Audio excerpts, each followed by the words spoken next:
किसानवाणी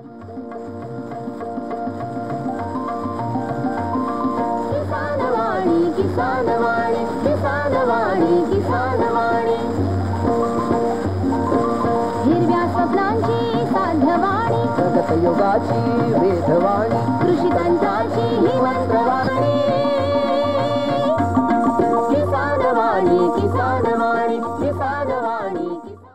भारत सरकारच्या कृषी आणि शेतकरी कल्याण मंत्रालयाच्या वतीने प्रायोजित किसानवाणी कार्यक्रमात सादर करते विजय दळवी, निर्मिती सहाय्य सूरज गोडे यांच्यासह मी किशोर कुकडे आपलं मनपूर्वक स्वागत करतो। नमस्कार शेतकरी बंधूंनो, कार्यक्रमात आज आपण ऐकणार आहात कांदा काढणी आणि साठवणूक याविषयी गजानन तुपकर विषय विशेषज्ञ उद्यानविद्या कृषी विज्ञान केंद्र अकोला यांनी शेतकरी बंधूंना केलेले मार्गदर्शन आणि त्यासोबत बांधावरच्या बातम्या आणि आपले दैनंदिन कार्यक्रम आहेतच, तेव्हा ऐकत रहा किसान वाणी।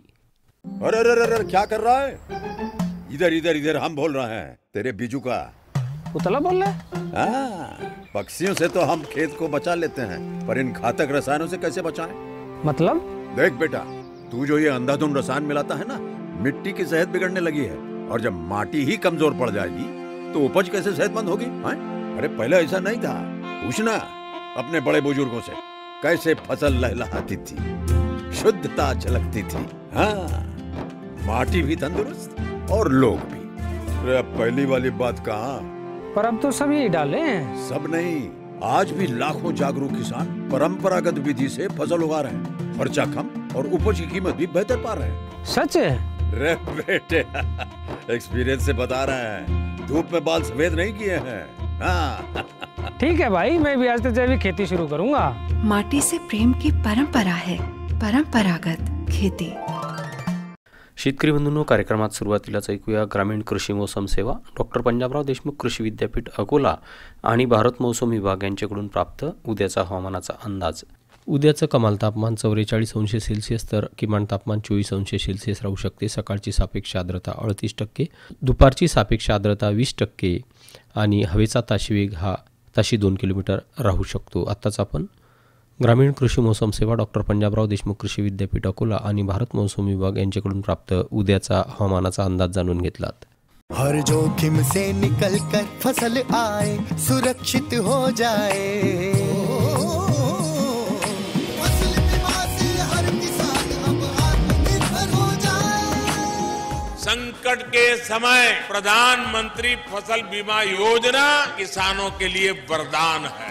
अब सूखा पड़े या बाढ़ आ जाए कोई डर नहीं, अब ओले पड़े या कीट पतंगे फसल खा जाए कोई फिक्र नहीं, क्योंकि हमने लिया है प्रधानमंत्री फसल बीमा। बुआई से फसल कटाई तक हर जोखिम का दावा, न्यूनतम प्रीमियम पर अधिकतम भुगतान का वादा। योजना से हर साल जुड़ रहे हैं 5 करोड़ से ज्यादा किसान। अब आपकी है बारी। नजदीकी कृषि कार्यालय, सहकारी समिति, बैंक शाखा, अधिकृत बीमा कंपनी या जन सेवा केंद्र में स्वेच्छा से करा सकते हैं पंजीकरण। फसल बीमा पोर्टल या फसल बीमा ऐप द्वारा भी कराया जा सकता है पंजीकरण। प्रधानमंत्री फसल बीमा योजना, आपकी फसलों का संपूर्ण सुरक्षा कवच। कृषि एवं किसान कल्याण मंत्रालय, भारत सरकार। कार्यक्रमात यानंतर ऐकूया कृषीवाणी। वाचक स्वर आहे अनिता गडगिड यांचा।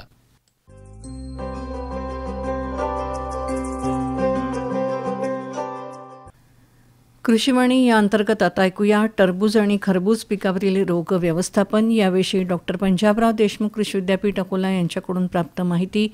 कार्यक्रम आहे कृषीवाणी। भुरी या बुरशीनाशक रोगामध्ये पानाच्या देठावर बुरशीची पांढरकी पावडरप्रमाणे वाढ होऊन कालांतराने त्या भागावर पिवळसर डाग दिसून येतात आणि वेलीची वाढ खुंटते, परिणामी उत्पन्नात घट होते। त्यासाठी नियंत्रण ट्रायडेमार्क 5 मिलीलीटर किंवा डिनोकॅप 10 मिलीलीटर प्रति 1 लिटर पाणी घेऊन फवारावं। रोगाच्या तीव्रतेनुसार 10 ते 15 दिवसांनी पुन्हा फवारणी करावी। त्यानंतर आहे मर हा रोग फ्युजारियम ऑक्सिस्पोरम या बुरशीमुळे होतो। या रोगाची लक्षणं म्हणजे भरपूर ओलावा असूनही वेलाची शेंडे पाण्याअभावी मलूल झाल्याप्रमाणे दिसतात आणि कालांतरानं सुकून जातात। पिकं फुलोरावस्थेत असताना या रोगाचा प्रादुर्भाव जास्त जाणवतो। नियंत्रण बियाण्यास प्रति किलो 1 ग्रॅम कार्बन डायझेममध्ये 3 ग्रॅम थायरम तसंच 4 ग्रॅम ट्रायकोडर्मा लावावं। रोग प्रतिबंधक जातीचा वापर करावा। त्यानंतर करपा हा बुरशीजन्य रोग कोलेट्रोट्रायकम या बुरशीमुळे होतो। फळं तपकिरी डाग पडून सडतात। पानावर आणि फळावर लहान लहान गर्द हिरव्या पिवळ्या रंगाचे ठिपके आढळून येतात। फळं पक्व होण्यापूर्वी सडतात आणि रोगट वेली कालांतरानं मरतात। नियंत्रण मर रोगांप्रमाणेच बीज प्रक्रिया करावी. कार्बेंडाझिम 10 लिटर प्रति लिटर फवारावं. रोगाच्या तीव्रतेनुसार 10 ते 15 दिवसांनी पुन्हा फवारणी करावी. त्यानंतर केवडा या रोगाचा प्रसार रोगट बियाणं तसंच रोगट पालापाचोळ्यातील बुरशी बीजाणूमुळे होतो. दमट हवामानात पानाच्या खालील बाजूस बुरशीची तंतुमय वाढ होते, तर वरील बाजूला पिवळसर गोल ठिपके आढळतात. रोगट पानं आकसलेली, मुरगळलेली आणि सुकलेली आढळतात. फळं बेचवू लागतात. नियंत्रण रिडोमिल MZ 3 ग्रॅम प्रति किलो बीज प्रक्रिया करावी. लागण आढळताच 20 ग्रॅम डायथेन M 45 प्रति 10 लिटर पाणी फवारावं. 10 दिवसाच्या अंतरानं आवश्यकतेनुसार 2 ते 3 फवारणा कराव्यात. आत्ताच आपण कृषीवाणी अंतर्गत डॉक्टर पंजाबराव देशमुख कृषी विद्यापीठ अकोला यांच्याकडून प्राप्त माहिती ऐकली. विषय होता टरबूज आणि खरबूज पिकावरील रोग व्यवस्थापन. कार्यक्रमात यानंतर ऐकूया कांदा काढणी आणि साठवणूक याविषयी गजानन तुपकर विषय विशेषज्ञ उद्यानविद्या कृषी विज्ञान केंद्र अकोला यांनी शेतकरी बंधूंना केलेलं मार्गदर्शन. नमस्कार शेतकरी बंधूंनो, मी गजानन तुपकर विषय विशेषज्ञ उद्यानविद्या कृषी विज्ञान केंद्र अकोला. आपल्या सर्वांना कल्पना आहे की जून ते ऑक्टोबर या काळात कांद्याची काढणी होत नसते. खरीपाचा नवीन कांदा ऑक्टोबर नंतर बाजारात येऊ लागतो. खरी साठवण ही आपल्याला रब्बी कांद्याची करावी लागते आणि ही साठवण ही फायदेशीर ठरत असते. स्थानिक बाजारपेठेत दराची स्थिरता आणि निर्यातीसाठी कांद्याची उपलब्धता वाढवण्यासाठी ही साठवण अतिशय आवश्यक असते.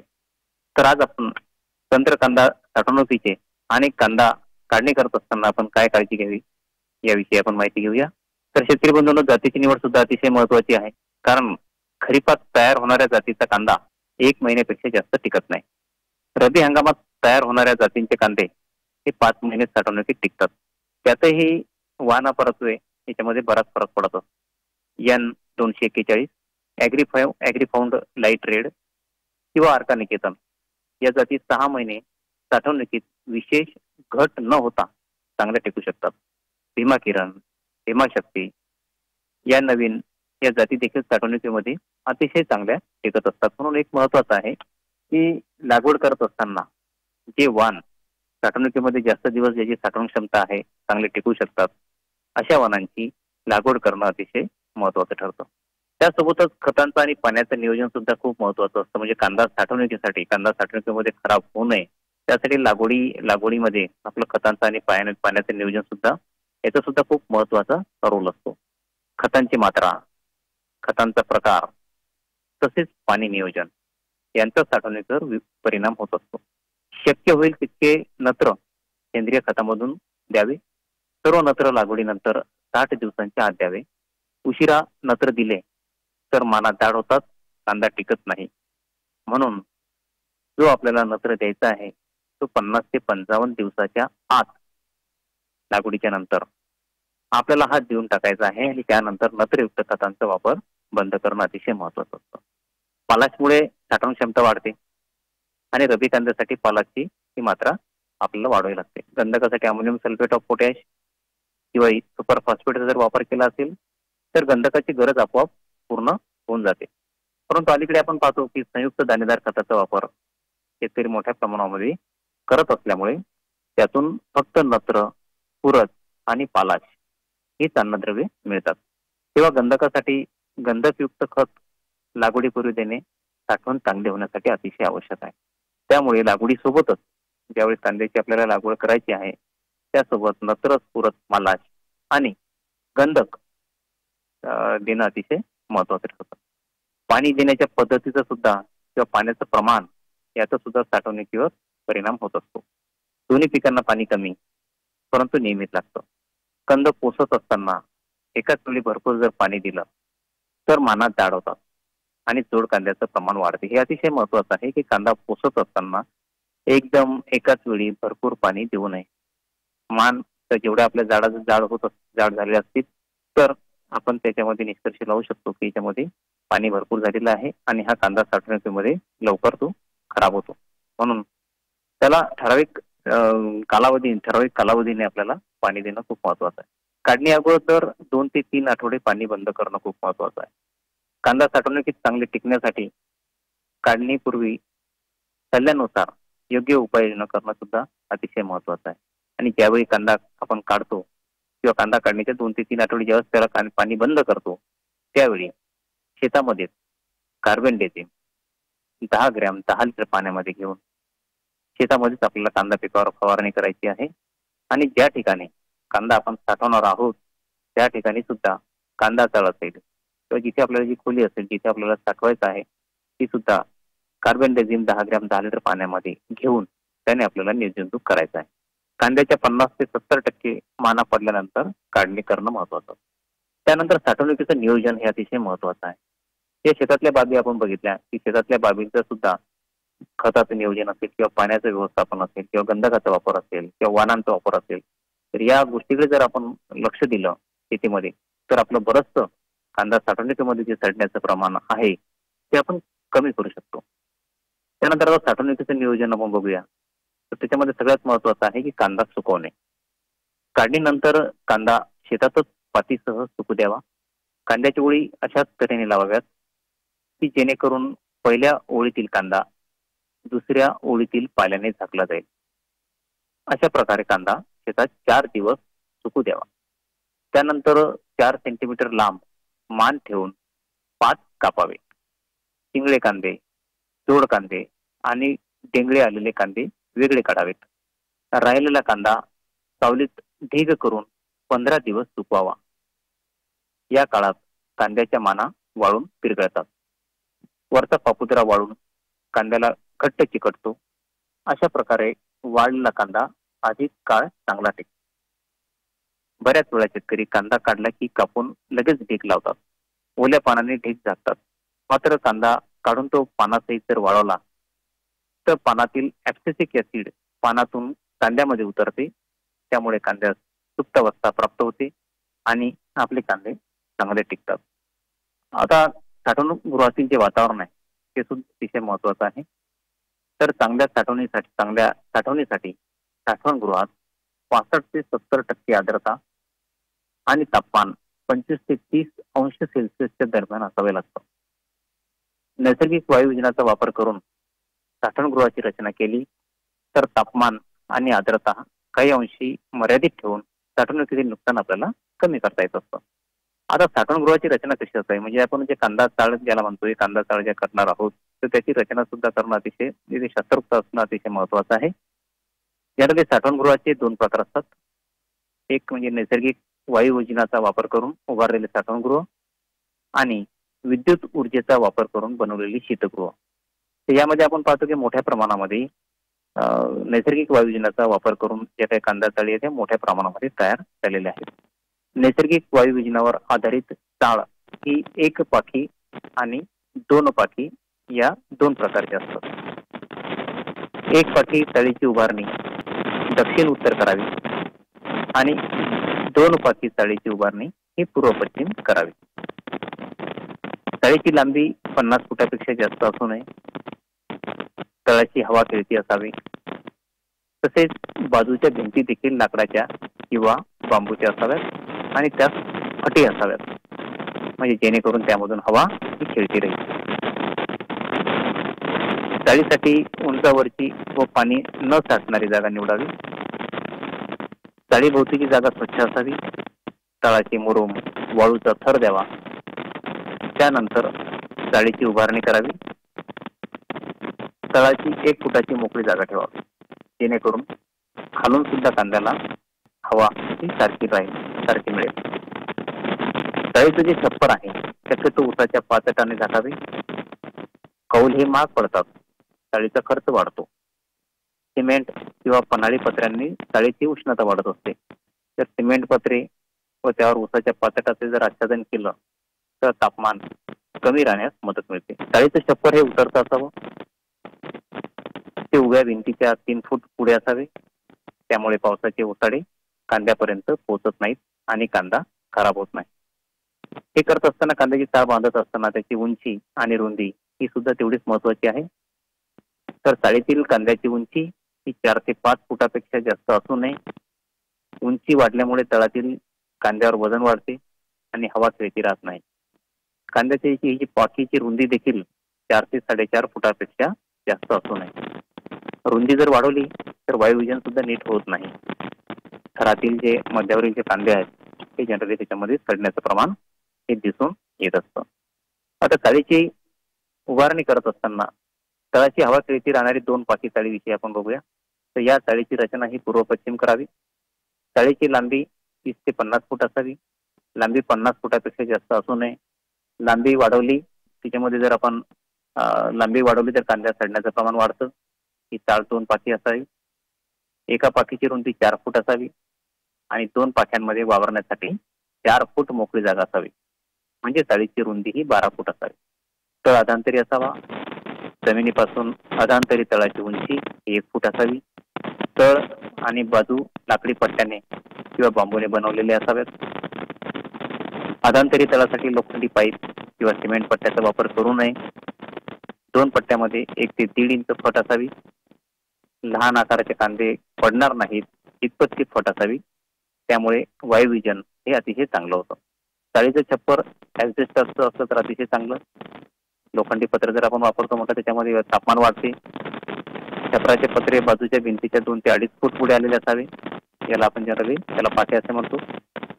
पाक्या लांब ठेवल्यामुळे पावसाची जे ओसाडे आहेत हे त्याला लागून कांदा भिजत नाही आणि तड कमी होते. चाळीची मध्यावरील उंची अधांतरी तळापासून 8 फूट असावी तर बाजूची उंची 6 फूट असावी. प्रत्येक पाकीमध्ये 10 फुटाचे कप्पे असावे. प्रत्येक कप्प्यासाठी कांदा भरण्यासाठी व बाहेर काढण्यासाठी झडपा असाव्यात. झडपा किंवा छोटे दरवाजे अनेक सुतार किंवा कारागिरीच्या अनुभवातून सोयीनुसार हे तयार करावेत. पाकीमध्ये कांदा भरल्यानंतर त्याच्यावर कमीत कमी 2 फुटाची मोकळी जागा राहील त्याची काळजी घ्यावी. साठवणगृहाच्या दरवाजाकडील व त्याच्या मागच्या बाजूवरील त्रिकोणी भागातून पाऊस आत जाणार नाही म्हणून पत्र्याचा भाग पुढे वाढून घ्यावा किंवा त्या भागावर नायलॉनची 60% सच्छिद्र जाळी बसवावी. तर या पद्धतीने आपल्याला 2 पाकी चाळ उभारण्यासाठी हे आदर्श त्यामध्ये हे डायमेन्शन ज्याला म्हणतो आपण आदर्श सूत्र हे जे आहेत त्या पद्धतीनं हे करणं अतिशय महत्वाचं आहे. त्यानंतर 1 पाकी जर आपल्याला चाळ करायची असेल तर तळाची हवा खेळती राहणाऱ्या व पाट्याची लांबी जास्त असणाऱ्या चाळीची रचना केलेली आहे. 1 किंवा 2 एकर कांदा उत्पादन करणाऱ्या लहान शेतकऱ्यांना 1 पाकी चाळ अतिशय उपयुक्त आहे. तर याची उभारणी करत असताना ही दक्षिण उत्तर करावी. पूर्व पश्चिम जर रचना केली तर वायू विजन व्यवस्थित होत नाही, तड वाढते. म्हणून 1 पाकी चाळीची उभारणी आपल्याला दक्षिण उत्तर करायची आहे. चाळीची आतील रुंदी 4 फूट असावी. लांबी गरजेनुसार 20 ते 30 फूट असावी. तळाची 1 फूट मोकळी जागा ठेवून अधांतरी तळाची योजना असावी. चाळीची मध्यावरील उंची जी आहे ती 6.5 फूट तर बाजूची उंची 5 फूट असणं महत्वाचं आहे. छप्पर कौलारू ऍडजस्टर्स पत्रिके उसाच्या पाचटाने साकारलेला असावं. उसाच्या पाचटाचे छप्पर वापरल्यामुळे खर्च खूप कमी होतो आणि छपराची दुरुस्ती किंवा बदली ही दर 3 वर्षांनी आपल्याला करता येते. तर या पद्धतीनं आपल्याला कांदा चाळी जे आहेत या तयार करता येतात. शीतगृह सुद्धा अतिशय महत्वाचं आहे. शीतगृहामध्ये जनरली आपण पाहतो की ±0 ते 2 अंश सेल्सिअस तापमान व 65% आर्द्रता याच्यामध्ये राखली जात असते. अशा वातावरणात कांदे 8 ते 10 महिने चांगले राहतात. वजनात अजिबात घट होत नाही, तसेच तड देखील होत नाही. परंतु शीतगृहाच्या बाहेर काढल्यानंतर त्या कांद्याला लगेच कोंब येतात. शीतगृह व विकिरण प्रक्रिया केंद्र यांची साखळी निर्माण होणं अतिशय आवश्यक असते. भाभा अणु ऊर्जा संशोधन केंद्राने कांद्यावर विकिरणाचा प्रयोग करून कांदे कोंब न येता परत काळ टिकविता येतात याबद्दल सुद्धा संशोधन केलेलं आहे. सगळ्यात महत्वाचं आहे की शेतकरी बांधवांसाठी कृषी विभाग, महाराष्ट्र कृषी विभाग यांच्या मार्फत कांदा चाळ उभारण्यासाठी मग त्याच्यामध्ये 10 मेट्रिक टन ते 25 मेट्रिक टन यासाठी अनुदान उपलब्ध असतं आणि त्यासाठी जे ऑनलाईन जे अर्ज असतात हे सुद्धा जवळपास शेतकऱ्यांना ऑनलाईन पद्धतीने त्यासाठी अर्ज करता येतो. तर नक्कीच शेतकरी बांधवांनी या पद्धतीनं कांदा साठवणुकीचं जे नियोजन आहे या पद्धतीने आपण 1 पाकी चाळ किंवा 2 पाकी चाळीचा वापर करून तोही शास्त्रीय पद्धतीने शास्त्रोक्त पद्धतीनं त्याच्या मार्गदर्शक सूचनाप्रमाणे जर आपण कांदा चाळी जर उभारल्यात तर नक्कीच आपला कांदा जो खराब होतोय 50 ते 60% पर्यंत त्या अशास्त्रीय पद्धतीने जो कांदा साठवला जातो त्याच्यावर नक्कीच आळा येईल आणि अतिशय चांगल्या प्रकारे आपला कांदा साठवणगृहामध्ये व्यवस्थित राहील. जेणेकरून ज्यावेळी बाजारामध्ये कांद्यांना चांगला भाव राहील त्यावेळी आपला कांदा आपण बाजारामध्ये आणू शकतो आणि त्यापासून आपल्याला चांगले पैसे सुद्धा मिळू शकतात आणि कांद्याला चांगला भाव सुद्धा आपल्याला मिळू शकतो. तर नक्कीच शेतकरी बांधवांनी या पद्धतीनं आपला कांदा काढणीचं ते कांदा साठवणुकीपर्यंत नियोजन केलं तर नक्कीच आपल्याला चांगले त्यापासून आर्थिक उत्पन्न मिळू शकेल. धन्यवाद. आत्ताच आपण गजानन तुपकर विषय विशेषज्ञ कृषी विज्ञान केंद्र अकोला यांनी शेतकरी बंधूंना केलेलं मार्गदर्शन ऐकलं. विषय होता कांदा काढणी आणि साठवणूक. शेतकरी बंधूंनो, कार्यक्रमात यानंतर ऐकूया बातम्यांच्या बांधावर.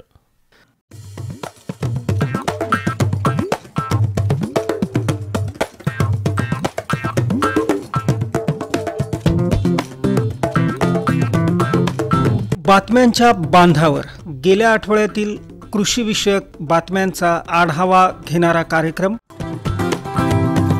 सादर करते सूरज गोळे. जाणून घेऊया कृषीविषयक ठळक घडामोडी. खाद्यतेल तेलबियावर वर्षभर साठा मर्यादा वाढवली. राज्यपालांची पणन सुधारणांना मान्यता. राज्यासाठी DAP आणि युरिया खतांचा बफर स्टॉक. विदर्भात उष्णतेची लाट कायम. अकोला जिल्ह्यातील अकोटमध्ये कापूस उद्योगाची भरारी. खाद्यतेल दरवाढ रोखण्याच्या उद्देशाने केंद्र सरकारने खाद्यतेल आणि तेलबियावरील साठा मर्यादेची मुदत डिसेंबर 2022 पर्यंत वाढवली. जाणकारांच्या मते सोयाबीनच्या दरावर याचा लगेच परिणाम होणार नाही, तर मोहरी दर काहीसे दबावात येऊ शकतात. तेलबिया साठा मर्यादेची मुदत 30 जूनऐवजी 31 डिसेंबर 2022 रोजी पर्यंत वाढवलेली आहे. आधीच तेलबिया आणि खाद्यतेलावरील स्टॉक लिमिट 30 जूनपर्यंत होती, त्यात फक्त 31 डिसेंबर 2022 पर्यंत वाढवली. मात्र बाजारातील स्थिती पाहता सोयाबीन दरावर परिणाम होणार नाहीत असा अंदाज जाणकारांचा आहे. प्रशासकीय मंडळ संख्या, बिगर शेतमालावरील आकार, सचिव पॅनल, कर्ज वसुली आदी प्रस्तावित पणन सुधारणांना राज्यपाल भगतसिंह कोश्यारी यांनी मान्यता दिली. याबाबत अधिसूचना प्रसिद्ध करण्यात आली असून पणन संचालनालयाद्वारे याबाबतीत नियम शासनाला पाठविण्यात येणार आहेत. यानंतर शासन, विधी आणि न्याय विभागाची मंजुरी घेऊन त्याची अंमलबजावणी केली जाणार असल्याचे पणन मंत्रालयातील सूत्रांनी सांगितले. खरीप हंगामात अनेकदा खतांचा तुटवडा भासतो, त्यामुळे खासगी पुरवठादार चढ्या दराने खत विक्री करतात. आगामी खरीप आणि रब्बी हंगामात युरिया आणि DAP खताचा तुटवडा भासू नये यासाठी सरकारने 2 लाख टन खतांचा बफर स्टॉक संरक्षित साठा करण्याचा निर्णय घेतला आहे. यासाठी खरीप 1 लाख आणि रब्बी हंगामासाठी 50,000 टन युरिया तर खरीपासाठी 50,000 टन DAP खताचा बफर स्टॉक करण्यात येणार आहे. विदर्भात काही ठिकाणी तापमान 43 अंशाच्या पुढे असून अकोला येथे रविवारी दिनांक 3 सकाळपर्यंतच्या 24 तासामध्ये देशातील उच्चांक म्हणजे 43.5 अंश सेल्सिअस तापमानाची नोंद झाली. आज राज्यात उन्हाचा चटका कायम राहण्याचा अंदाज विभागाने वर्तवला होता. राज्यात उन्हाच्या झळा आणि उकाड्यात वाढ झाल्याने दुपारच्या वेळी घराबाहेर पडणेही असह्य झालेले आहे. रविवारी सकाळपर्यंतच्या 24 तासांमध्ये चंद्रपूर, अकोला येथे तापमानाचा पारा 43 अंशाच्या पुढे, तर वर्धा, यवतमाळ, अमरावती, सोलापूर, धुळे, परभणी येथे तापमान 42 अंशाच्या पुढे होते. यावर्षी अकोट भागात 2.5 ते 3 लाख रुईच्या गाठी तयार होण्याची शक्यता आहे. कापसाचा दर्जा चांगला असल्याने त्याची प्रतही दर्जेदार आहे. संपूर्ण भारतातून मागणी असून निर्यातदारांच्या माध्यमातून बांगलादेशात यंदा निर्यात होत आहे. प्रति क्विंटल कापसामध्ये 35 ते 40 किलोपर्यंत रुई मिळते आणि सरकीचे तेलाचे प्रमाणही खूप चांगले असल्याने यावर्षी पावसाळ्यामुळे पीक कमी झाले. सरकारजवळील साठा संपुष्टात आला आणि चीनवरील बंदीमुळे स्थानिक कापूस आणि रुईला मागणी वाढली. परिणामी कापसाला दर चांगले मिळत आहेत. गेल्या वर्षी यंदा हंगामाच्या रुईच्या खंडीचे दर 35 ते 45 हजार रुपये होते, तर ते सध्या 80 ते 85 हजारापर्यंत पोहोचले आहेत. दिवाळीच्या दरम्यान सिंचन क्षेत्रातील कापूस 2 महिने येतो, म्हणजे पहिला टप्पा, आणि त्यानंतर कोरडो, त्यातही खारपान पट्ट्यात येण्यास सुरुवात होते. दोन्ही कापसाचा दर्जा उत्कृष्ट असल्यामुळे या बाजारात कापसाला चढे भाव राहतात.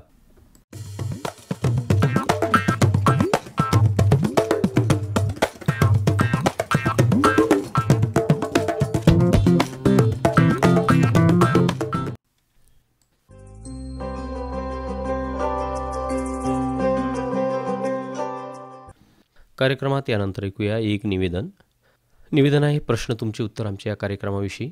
किसानवाणी या कार्यक्रमात प्रश्न तुमचे उत्तर आमचे हा कृषीविषयक फोन इन कार्यक्रम प्रसारित करीत असतो. येत्या बुधवार दिनांक 6 एप्रिल 2022 रोजी ध्वनिमुद्रित होणाऱ्या प्रश्न तुमचे उत्तर आमचे या फोन इन कार्यक्रमाचा विषय आहे शाश्वत ग्रामविकासामध्ये शेतीपूरक व्यवसायांची भूमिका. आणि आपल्या प्रश्नांना उत्तर देण्यासाठी आमंत्रित तज्ज्ञ आहेत डॉक्टर किशोर बिडवे, जनसंपर्क अधिकारी डॉक्टर पंजाबराव देशमुख कृषी विद्यापीठ अकोला.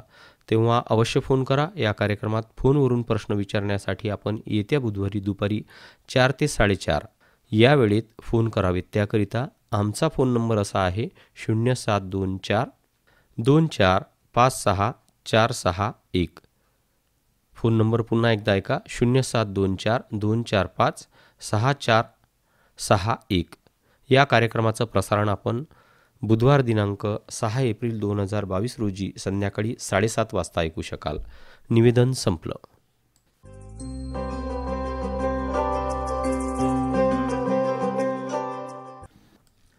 शेतकरी बंधूंनो, कार्यक्रमात जाणून घेऊया कृषी मालाचे आजचे बाजारभाव. बाजारभाव प्रति क्विंटलमध्ये कमीत कमी आणि जास्तीत जास्त अशा स्वरूपाचे आहेत. गहू लोकल 1900 ते 2400, आवक 302 क्विंटल. गहू शरबती 2650 ते 3150, आवक 55 क्विंटल. उडीद 3600 ते 4500, आवक 13 क्विंटल. मूग 4800 ते 5121, आवक 15 क्विंटल. तूर 5200 ते 6580, आवक 1497 क्विंटल. हरभरा 4000 ते 4830, आवक 3597 क्विंटल. सोयाबीन 5900 ते 7185 रुपये, आवक 569 क्विंटल. आत्ताच आपण कृषी उत्पन्न बाजार समिती अकोला यांच्याकडून प्राप्त कृषी मालाचे आजचे बाजारभाव जाणून घेतलेत. कार्यक्रमाच्या शेवटी जाणून घेऊया आजचं हवामान वृत्त. कमाल तापमान 42.6°C, किमान तापमान 19.5°C, प्रखर सूर्यप्रकाश 8.2 तास, हवेचा ताशी वेग 2.1 किलोमीटर. सकाळची आर्द्रता 38% तर दुपारची आर्द्रता 6%. बाष्पीभवनाचा वेग होता 11.2 मिलीमीटर. आत्ताच आपण हवामानशास्त्र विभाग डॉक्टर पंजाबराव देशमुख कृषी विद्यापीठ अकोला यांच्याकडून प्राप्त हवामान वृत्त जाणून घेतलं. आणि आजच्या हवामान वृत्तासोबतच आपल्या आजच्या किसानवाणीची वेळ संपलेली आहे. तेव्हा पुन्हा भेटू आपल्या आवडत्या किसानवाणीमध्ये. तोवर किशोर कुकडीला निरोप द्या. नमस्कार.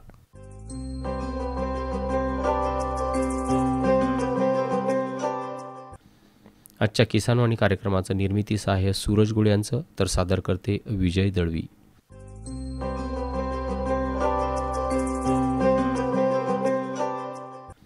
आताच आपण भारत सरकारच्या कृषी आणि शेतकरी कल्याण मंत्रालयाच्या वतीने प्रायोजित किसानवाणी कार्यक्रम ऐकलात.